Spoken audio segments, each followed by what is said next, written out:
Well, I think it's not often that I come to court, but I'm delighted that I'm coming to court on other issues other than facing corruption charges. Uh, I just want to respond to the issues on media freedom and press freedom. The freedom of press is very, very important, and especially to me because, as you all know, I was once a practicing journalist, and as you all know, I was once minister in charge of information and communication in this country. And we must not give any institution, whether it's the legislature or the executive or the judiciary, Kenyans must be very vigilant, and the media must be very, very vigilant that we don't give any room that the media can be guarded. Because the media is what gives oxygen to any fight for human rights. Even the judiciary itself, when they are under pressure from the executive, I've seen the media jump on the side of the judiciary. And when any part of the country, when the downtrodden are being exploited, it is the media which can air these matters and which can bring light to what is going on. So I take exception to any suggestion by anyone, be it the judiciary, be it the executive, be it the legislature, which will try to tamper with the issue of media freedom and press freedom. I was Minister for Communication, and I was put on the spot several times, and negative stories were written about me. But I defended the right of the media and of the press to disagree with me and not to write necessarily what I think is they should be writing. If the media is only going to write what we like, then it stops being the press, it becomes a public relations arm for some people. Indeed, there's been a lot of negative reportage about my case before the whole truth has started to emerge. And those who are now complaining, be it the bank or the judiciary, they never came to my aid.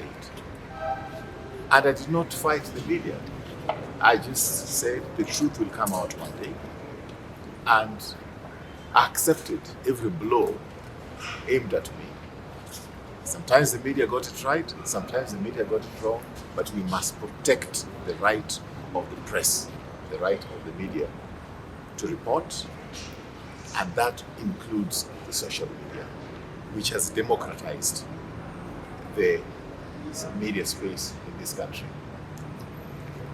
Having said that, in the case here today, what was being addressed, it was really not my case.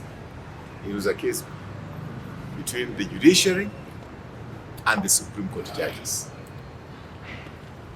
I did put my case to the Judicial Service Commission in April last year. That's almost 1 year, precisely 11 months ago. And during that period, I never divulged the details of what was in those petitions because I didn't want to scandalize any of our Supreme Court judges. I do respect the judiciary, I do respect our Supreme Court judges, but where I felt that there was some misconduct, I reported it using the right channels, and I shut up. I've only talked when members of the Supreme Court decided by themselves to bring this thing into the public domain, in which case I have a right of reply. But only question I would like to request very, very politely and very respectfully of the Chief Justice is that the case today is stopping the Judicial Service Commission from looking at a case like my case. And often we hear from the Supreme Court and from the Chief Justice that if any Kenyan, any of us, have got a complaint about a judge, you take it to the Judicial Service Commission. Now that the Judicial Service Commission cannot function because they have this case against the Judicial Service Commission, it is a domestic fight between themselves. I just need a bit of guidance as to where do I go with the current complaints that I have, and where do the other Kenyans go with the current complaints that they have.